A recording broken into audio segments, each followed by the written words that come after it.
আসসালামু আলাইকুম প্রিয় ফলোয়ারবৃন্দ, আপনাদেরকে নতুন একটা বিষয়ের সাথে সম্পূর্ণ পরিচয় করিয়ে দিচ্ছি। সেটি হচ্ছে গিয়ে, আপনারা যারা বিমানে ভ্রমণ করেছেন তারা সবাই জানেন যে বিমানে যখন লাগেজগুলো এয়ারপোর্টে প্রবেশ করানো হয় তখন হচ্ছে গিয়ে একটা স্ক্যানিং মেশিনের মাধ্যমে আপনার লাগেজকে প্রবেশ করাতে হয়। যে স্ক্যানিংয়ে দেখা যাচ্ছে যে আপনার লাগেজের ভিতরে যদি কোনো অবৈধ মালামাল থেকে থাকে তাহলে সেটি স্ক্যানিংয়ের মাধ্যমে বেরিয়ে আসবে।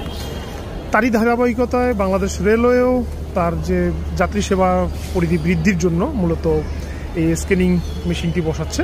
ঢাকা কমলাপুর রেল স্টেশনের একদম প্রধান যে ফটক, সেই প্রধান ফটকেই এই স্ক্যানিং মেশিনটি বসানো হচ্ছে। আপনারা দেখছেন যে ইনস্টলেশনের যে কার্যক্রম সেটি চলছে। এটি হচ্ছে গিয়ে মূলত যে কনভেয়ার বেল্ট আছে, যে বেল্টের মাধ্যমে আপনার লাগেজটা দিবেন, পরবর্তীতে এই যে মেশিনটা এটার মাধ্যমে স্ক্যানিং হয়ে তারপরে আসবে। কনভেয়ার বেল্ট সহই থাকছে হচ্ছে গিয়ে লাগেজ যে চেকিং করবে সেই স্ক্যানিং মেশিন। একেবারেই সদ্য আমদানি করা, মাত্র কার্টুনটা খোলা হলো, যে কাঠের যে বাক্স সেটা খুলে তারপরে মেশিনটা বসানো হচ্ছে। আপনারা দেখতে পাচ্ছেন একদল দক্ষ কর্মী যারা এই স্ক্যানিং মেশিন অপারেটিংয়ের সাথে জড়িত, তারা ইনস্টলেশনের কাজ করছে।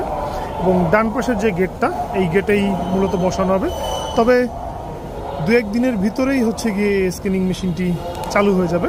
অতএব যদি বিগত দিনে কেউ অবৈধ কোনো মালামাল বহন করে থাকছে তাহলে ধরতে পারেনি রেলওয়ে, কিন্তু বর্তমানে এই স্ক্যানিং মেশিন বসানোর কারণে হচ্ছে গিয়ে যদি কোনো ধরনের অবৈধ মালামাল বহন করে থাকে তাহলে সেটি বেরিয়ে আসবে। যাক, এটা একটা যুগান্তকারী পদক্ষেপ।